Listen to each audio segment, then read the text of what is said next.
For number 10, we're trying to figure out the sample mean and sample standard deviation, and we know some parameters, which would mean the population mean and the population standard deviation.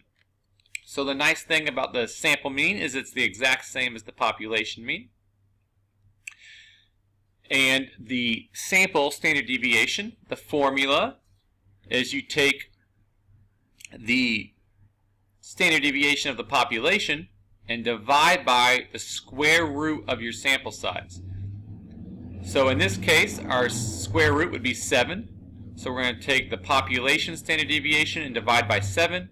And so our sample standard deviation is 4. For number 11, we have some data here on pregnancies.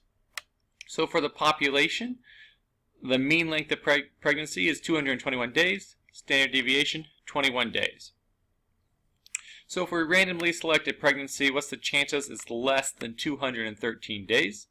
Well, since we have an approximately normal distribution, we can just come into Excel, and for our population, the chances that the pregnancy will last less than 213 days, we can do norm.dist with 213, the mean, the standard deviation, and we use true.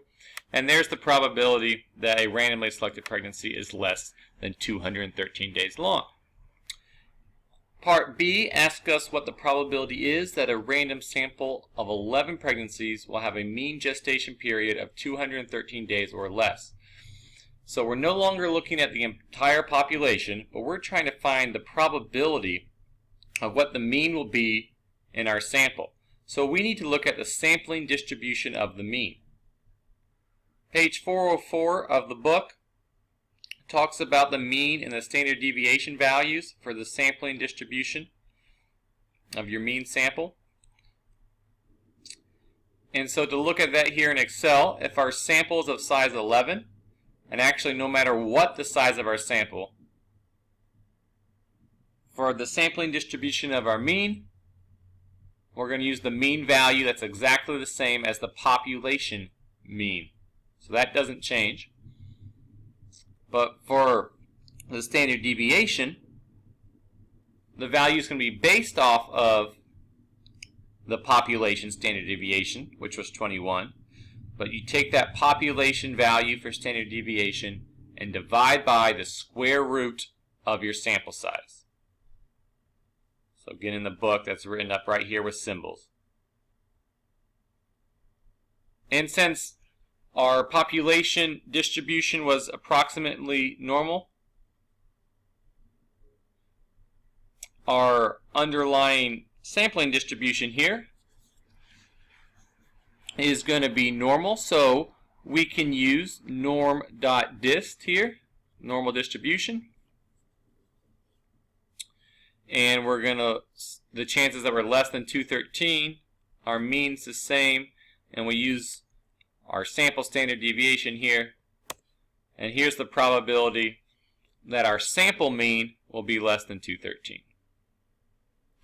And the same question for the next part, but now we have a sample of size 34. So again, the mean's the same as the population mean. For samples of this size, the standard deviation would be the population standard deviation divided by square root of the sample size. And then again, for less than 213, we have a normal distribution. So we use norm.dist and put in our values for samples of size 34, and we get our result. For number 12, the situation is that the shape of our distribution to get a 10-minute oil change is unknown. But we do have some records that tells us the mean time is 11.1 minutes and the standard deviation is 4.4. And if we want to compute probabilities regarding the sample mean and we want to use a normal distribution model, what size of sample do we need? So this is relying on the central limit theorem, which is actually listed on page 407. And it just says regardless of the shape of our underlying population, it can be skewed, it can be unknown, regardless, the sampling distribution of our sample mean will become approximately normal as the sample size increases. So that's a little vague, but if you as to what increases mean. But if you go to page 408, the very bottom, it gives you a hard number to work with here. If we err on the side of caution, so we're going to be cautious, pick a number that's definitely big enough. If the distribution of the population is unknown, or it's definitely not normal, it could be skewed.